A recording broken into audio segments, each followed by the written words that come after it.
শুভ দুপুর সবাইকে। আজকে দুপুরে খুব সুন্দর একটি খাবার দেখো বানাইতেছি। আর এই খাবারটা বানাবো এখন শুকনা মরিচ পুড়িয়ে নিলাম। আর এই খাবারটা বানাতে কিন্তু শুকনা মরিচ পুড়িয়ে নিতে হয়, ভাজলে হবে না। শুকনো মরিচ পোড়ার কিন্তু খুব সুন্দর একটি ঘ্রাণ, আর এই ভর্তায় ঘ্রাণটাই বেশ মজা হয় খেতে। এই তো দেখো এখন পাকা তেঁতুল নিয়ে নিলাম, আর আজকে মাখাবো শসা টমেটো। এখন দেখো সবকিছু একসাথে মাখিয়ে নিব, স্বাদ মতো লবণ দিয়ে দিলাম।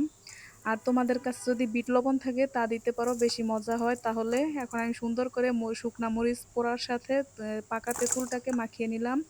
এখন দিয়ে দিলাম টমেটো আর কেটে রাখা শসা কুচি করে কেটে রাখছিলাম। এখন আরও একটু লবণ দিয়ে দিলাম, কারণ শসা টমেটো দিয়েছি তা আরও একটু লাগবে। এখন দেখো খুব সুন্দর করে মাখিয়ে নিতে হবে। এই তো দেখো কত সুন্দর, এত মজার একটি ঘ্রাণ আসতেছে। আর আলহামদুলিল্লাহ বিসমিল্লাহ, খুব সুন্দর মজা লাগতেছে আপুরা ভাইয়ারা। তোমরা কার কার এরকম ভর্তা পছন্দ করো, আর যারা এখনো খাওনি অবশ্যই একদিন ট্রাই করবে। আলহামদুলিল্লাহ এত মজা, এত মজা বলার বাহিরে। তোমরা যদি খেতে চাও তাহলে আসতে পারো। ধন্যবাদ সবাই।